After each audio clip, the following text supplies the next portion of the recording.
pessoal! Hoje nós vamos iniciar o que seria o primeiro especial desse canal. Esse mês é conhecido como o mês da Reforma Protestante, porque no dia 31 de outubro a gente comemora o dia da Reforma Protestante, com a fixação, ou não, vamos saber no futuro, nos próximos vídeos que virão, de Lutero, né? Lutero fixou, ou talvez não, as teses dele, as 95 teses, no Castelo de Wittenberg. Então, no dia 31 de outubro, a gente tem esse marco que eu pretendo que seja comemorado aqui nesse canal. Então, nós vamos conversar ao longo desses 4 sábados de outubro a respeito da Reforma Protestante. Vamos tentar fazer aí um pequeno especial todos os anos que este canal existir. Tomara que sejam muitos. Para dar início, então, a essa caminhada, essa jornada nossa, eu resolvi apresentar aqui nesse vídeo o projeto e, ao mesmo tempo, apresentar também os livros que eu tenho na estante a respeito especificamente de Reforma Protestante. Então, ao longo desse mês, eu pretendo fazer vídeos um pouco mais informativos e vídeos de resenha. Então, já estou planejando algumas resenhas, 2 resenhas, um vídeo informativo, e a gente tem aqui um vídeo um pouco mais descontraído hoje a respeito dos livros que eu tenho que tratam da Reforma Protestante em algum grau, tá? Então, vamos lá. Em primeiro lugar, eu tenho 2 livros que eu já comentei com vocês recentemente, né, a respeito no vídeo de Novos na Estante, o último vídeo aqui do canal de Novos na Estante, que são os livros da coleção Clássicos da Reforma, que é publicada pela editora Vida Nova. Infelizmente, essa coleção só tem esses 2 exemplares, esses 2 títulos, mas são 2 títulos muito interessantes. Essa ideia deles é colocar uma coletânea de textos de algum reformador clássico, né, de alguma figura clássica da Reforma Protestante. Então, o que a gente tem aqui são os clássicos dos clássicos, que é João Calvino, uma coletânea de escritos, e Martinho Lutero, uma coletânea de escritos. Aqui a gente tem os escritos mais clássicos dos 2 reformadores, e a gente tem introduções muito interessantes. Eu já comecei a leitura desse aqui, e a introdução é feita pelo pastor Jonas Madureira. É muito, muito, muito boa a introdução dessa coletânea aqui. Então, só pela introdução eu já achei que valeu a pena.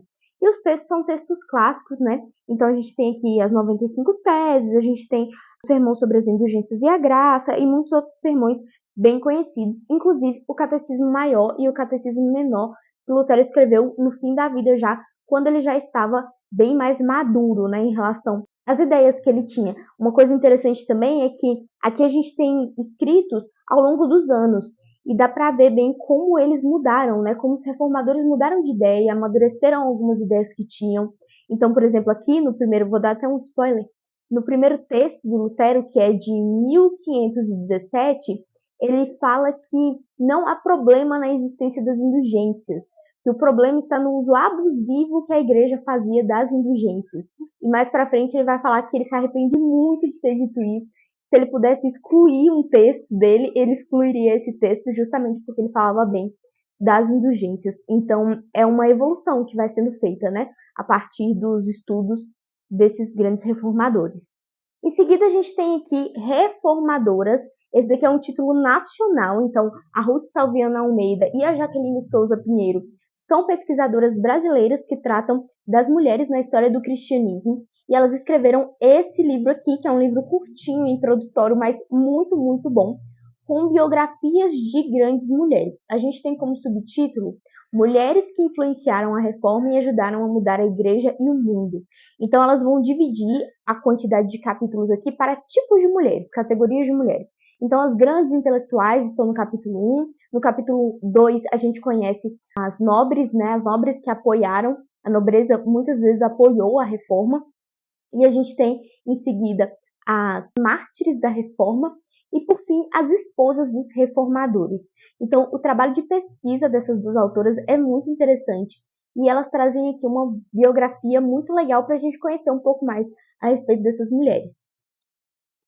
Agora, falando um pouco mais de escritos que tratam de pontos centrais da reforma, a gente tem aqui A Suficiência das Escrituras em Controvérsia com o Catolicismo Romano, do William Twiss.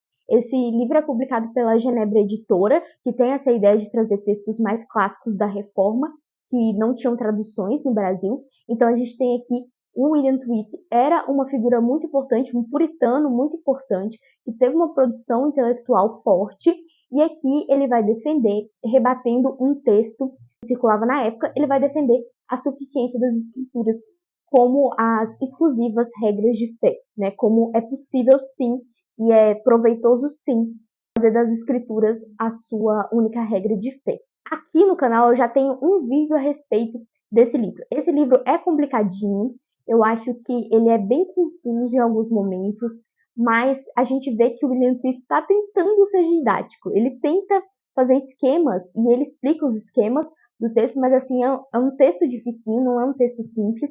Então eu fiz um vídeo lá puxando alguns dos argumentos centrais que eu achei mais interessantes da parte do William Twist. Então, se você tiver interesse, é só buscar minha playlist de resenhas aqui do canal.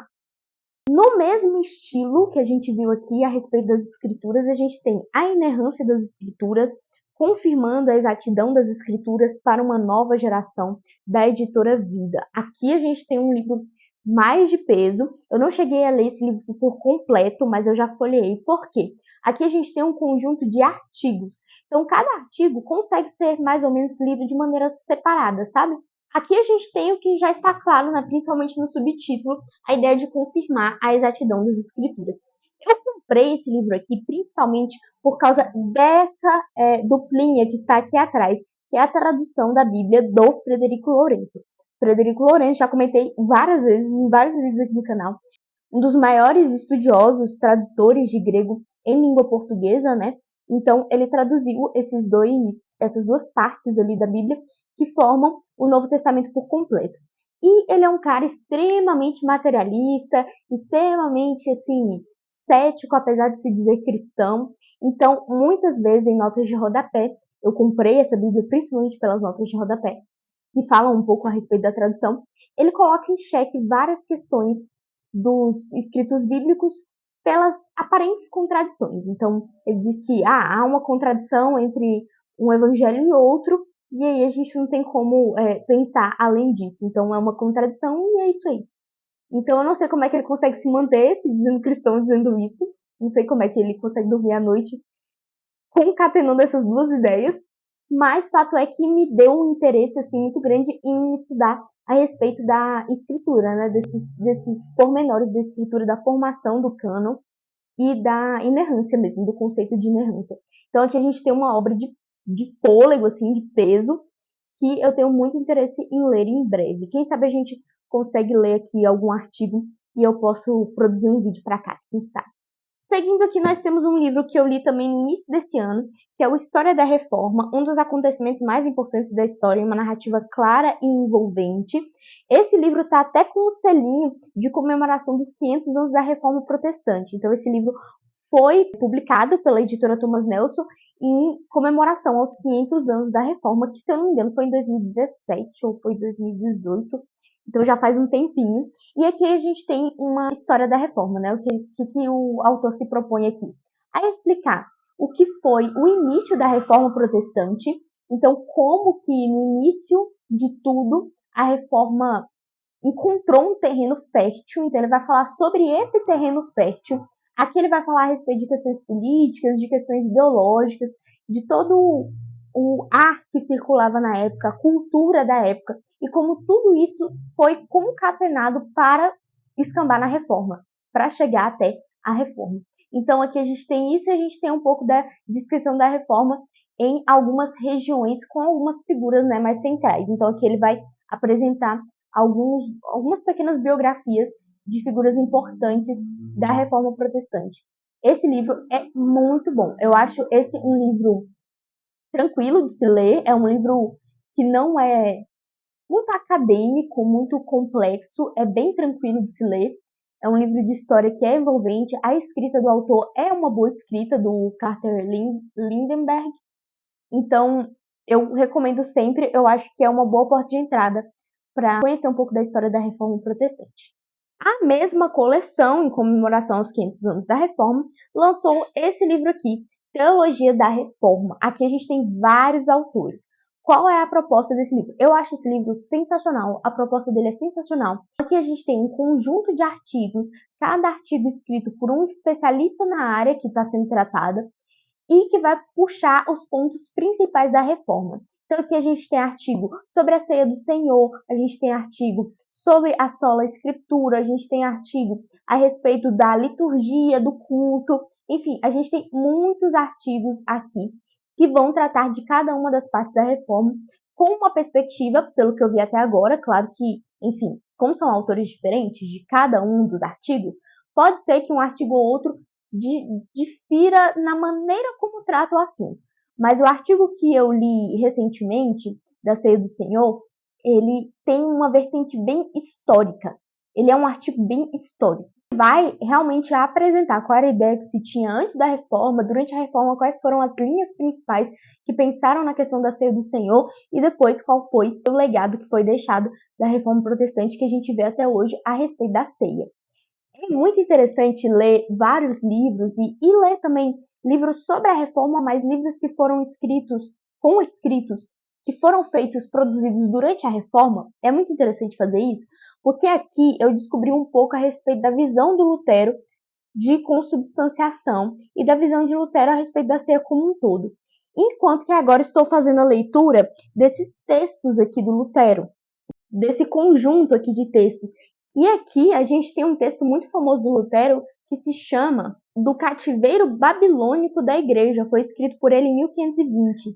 E aqui ele vai falar especificamente da questão da ceia do Senhor, mais precisamente da questão das duas espécies, né? E dar ou não dar ceia em duas espécies, ou seja, o pão e o vinho, né? Porque na época só se dava à população o pão, não se dava o vinho. Até hoje a Igreja Católica faz isso, né? Então aqui o Lutero vai falar um pouco sobre as implicações, o que ele acredita que são implicações dessa ideia de separar as espécies e entregar só uma espécie à igreja. Então, é muito interessante porque são textos que se complementam. Aqui a gente vê o que assim, se fala a respeito da questão e aqui a gente vê o que realmente foi que aconteceu, quais foram os escritos mesmo. A gente vai em loco e vê. Então é muito interessante fazer essa mescla de tipos de escritos, né, para a gente estudar. Aí nós temos aqui o livro dos Mártires, do John Foxe. Esse livro eu já comentei sobre ele lá no último vídeo aqui do canal a respeito de Novos na Estante. Aqui o John Foxe vai fazer um conjunto de biografias de alguns mártires da igreja. John Foxe era um puritano e viveu no reinado da Maria I, da Maria Sanguinária. Então ele viu muitas pessoas sofrerem martírio nessa época, muitas pessoas fugirem da Inglaterra, né? Muitos reformadores tiveram que fugir. Então, o John Foxe resolve, para incentivar as pessoas, para alimentar a fé das pessoas, escrever algumas pequenas biografias a respeito de grandes mártires. A gente tem isso aqui nesse livro. Aqui a gente vai ter mártires de antes da reforma, não são só do período da reforma, não. Mas a gente vê um foco grande dele a respeito do momento em que ele estava vivendo, né? Então ele vai falar sobre William Tyndale, sobre João Calvino, um relato das perseguições na Grã-Bretanha e na Irlanda antes do reinado de Mary I. Então esse livro é, assim, essencial para a gente conhecer a respeito de figuras da Reforma Protestante e de alguns mártires desse período, muito importante. É isso, pessoal. Então, esses foram os livros que eu quis comentar aqui com vocês e quis trazer indicações, porque eu acho que indicações nunca são demais. Se você conhece algum desses livros, se você já leu ou se tem um interesse em ler algum desses livros, deixa aqui nos comentários qual é o que te interessa mais e deixa um like nesse vídeo, por favor. Aqui a gente vai seguir ao longo do mês de outubro, conhecendo um pouco mais a respeito da Reforma Protestante. Então, acompanhe os vídeos aqui, que vai ser muito legal. Um beijo, tchau, tchau.